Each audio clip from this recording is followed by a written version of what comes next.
사랑하는 성도 여러분, 반갑습니다. 오늘 여러분의 삶에 하나님의 크신 은혜와 평강이 함께 하시기를 기도합니다. 혹시 간절히 기도하는데도 하나님께서 침묵하시는 것처럼 느껴진 적이 있으신가요? 하나님의 음성을 듣고 싶지만 그분의 뜻이 무엇인지 알 수 없어 답답했던 경험은 없으신가요? 오늘은 바로 그 문제, 어떻게 하면 하나님의 음성을 더 선명하게 들을 수 있는지에 대해 함께 묵상해 보고자 합니다. 이 말씀을 듣기 시작하시기 전에 잠시 시간을 내어 구독과 좋아요를 눌러주시면 감사하겠습니다. 여러분의 작은 참여가 이 은혜로운 말씀이 더 많은 영혼에게 닿게 하는 귀한 통로가 됩니다. 이 채널을 통해 하나님의 사랑을 나누는 모든 분들의 가정과 삶 위에 주님의 축복이 가득하기를 소망합니다. 우리는 하나님께서 무엇을 말씀하시고 또 무슨 일을 행하실지 끊임없이 기대하는 마음으로 살아가는 것이 가능하며 또 반드시 필요하다고 믿습니다. 이 자세를 저는 귀를 기울이는 것이라고 표현하고 싶습니다. 마치 사랑하는 사람의 작은 속삭임 하나라도 놓치지 않으려는 것처럼 온 마음과 정신을 집중하여 주님께 향하는 것입니다. 주님은 지금 이 자리에 계셔. 분명 놀라운 일을 행하실 거야. 그게 무엇인지는 다 알 수 없지만 나는 그저 그분의 뜻에 협력하고 싶어. 주님께서 말씀하시면 예라고 대답할 준비만 되어 있으면 돼. 이러한 마음의 자세가 바로 우리의 영적인 길을 여는 첫걸음입니다. 예수님께서는 비유로 가르치시는 것을 즐겨 하셨습니다. 우리는 흔히 비유가 어려운 진리를 쉽게 설명하기 위한 도구라고 생각합니다. 선한 사마리아인의 비유나 씨 뿌리는 자의 비유처럼 예수님의 이야기는 참으로 놀랍고 감동적입니다. 하지만 마태복음 13장을 자세히 들여다보면 제자들이 비유의 의미를 물었을 때 예수님께서는 놀라운 대답을 하십니다.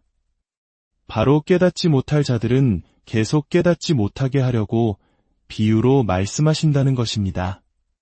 이것은 무슨 뜻일까요?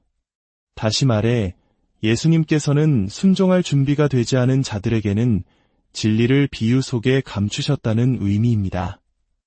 왜냐하면 순종할 마음이 없는 사람에게 지식만 더하는 것은 그들의 책임과 심판의 무게만 가중시킬 뿐이기 때문입니다. 이것은 진리를 발견하는 기쁨을 오직 간절히 사모하고 갈망하는 영혼에게만 허락하시는 하나님의 놀라운 자비이자 사랑의 방식입니다. 하나님께서는 우리에게 억지로 진리를 주입하지 않으십니다. 우리가 먼저 갈망하며 나아오기를 기다리십니다. 많은 사람들이 하나님의 말씀을 이런 식으로 대합니다. 마치 편안한 안락의자에 깊숙이 몸을 파묻고 앉아있는 사람과 같습니다. 누군가 맛있는 음식을 차려서 바로 입 앞에 가져다 준다면 기꺼이 먹겠지만 스스로 의자에서 일어나 부엌까지 걸어갈 만큼 배고프지는 않은 상태인 것이죠. 하나님의 말씀이 내게 다가온다면, 내 상황에 딱 맞게 주어진다면 그때는 받아들이겠습니다. 하지만 스스로 일어나 그 말씀을 적극적으로 추구하려는 용기나 기대감은 없습니다. 그분께서 말씀하시기도 전에 주님, 따르겠습니다 라고 고백한다면 주님은 우리에게 무엇을 말씀하실까요? 어떤 명령을 내리시든 무조건 순종하겠다고 결단한다면 그분은 우리 삶에 어떤 놀라운 계획을 보여주실까요? 요한복음 7장 17절에는 아주 중요한 말씀이 나옵니다.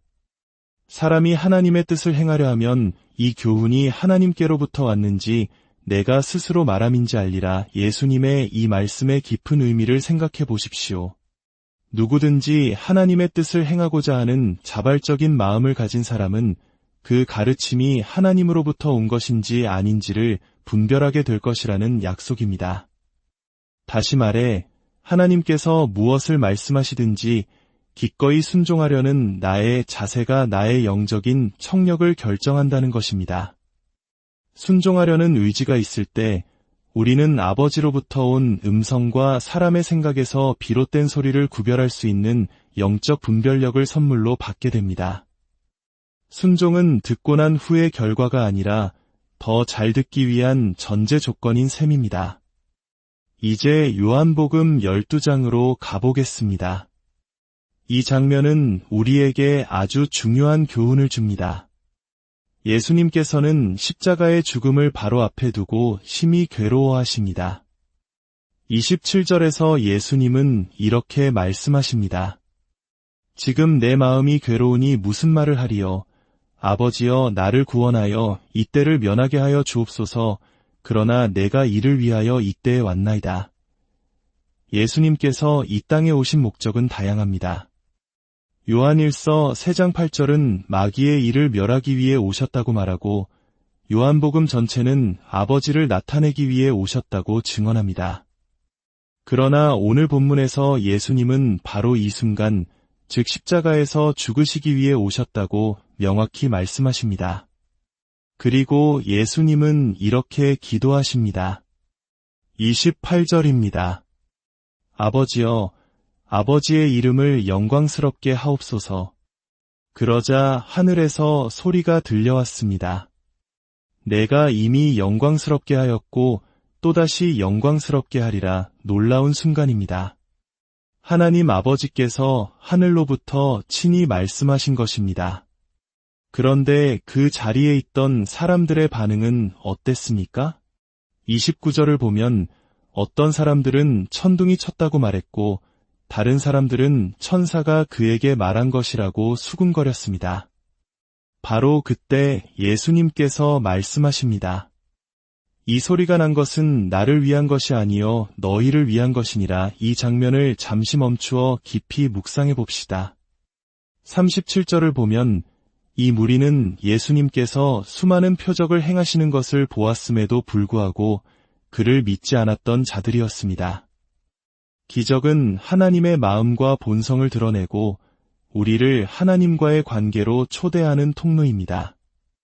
그러나 이들은 수많은 기적을 보고도 믿음으로 나아가지 못했습니다. 그들의 마음은 믿음 대신 불신과 저항, 완악함으로 가득 차 있었습니다. 바로 그런 영적 상태에 있는 그들을 위해 하나님 아버지께서는 하늘에서부터 분명하게 말씀하셨습니다. 예수님께서는 그 음성이 바로 너희를 위한 것이었다고 확인까지 해주셨습니다. 하나님께서 일부러 불분명하게 말씀하셨을까요? 아닙니다. 사람들에게 방언으로 설교하지 말고 알아들을 수 있는 말로 명확하게 소통하라고 가르치신 분이 바로 하나님이십니다. 그런 하나님께서 친히 말씀하실 때 불분명하게 말씀하심으로써 스스로의 기준을 어기실 리가 없습니다. 그렇다면 이 사건은 우리에게 무엇을 말해줍니까?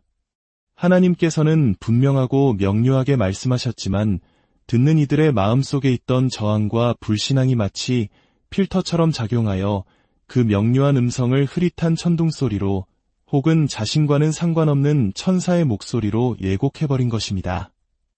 문제는 말씀하시는 분의 명료함이 아니라 듣는 자의 마음 상태였던 것입니다. 오늘 이 말씀을 나누는 이유는 이것입니다.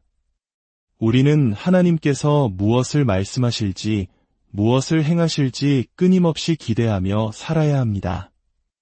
매일 밤 예배를 드리던 시절, 저는 제 자신이 그저 주님 앞으로 몸을 기울이는 것을 느낄 수 있었습니다. 주님은 여기 계셔. 놀라운 일을 행하실 거야. 나는 그저 순종하고 싶을 뿐이야. 이 마음 하나면 충분했습니다. 어떤 사람들은 너무 조용히 말해서 그들의 말을 들으려면 자연스럽게 몸을 앞으로 기울이게 됩니다. 우리가 무언가를 간절히 듣고 싶을 때 우리는 귀를 기울입니다. 몸을 숙입니다. 온 신경을 집중합니다. 하나님의 음성을 듣는 것도 마찬가지입니다. 요한복음 7장의 말씀처럼 그분께서 말씀하시기도 전에 순종하려는 우리의 자발적인 마음이 바로 하나님의 음성을 우리 삶의 한가운데로 이끄는 강력한 자석과 같습니다. 오늘 이 시간 2가지를 마음에 새기시길 바랍니다. 첫째, 하나님은 언제나 말씀하고 계시다는 사실을 인정하는 것입니다. 비록 우리가 항상 인식하지 못할지라도 그분은 침묵하지 않으십니다.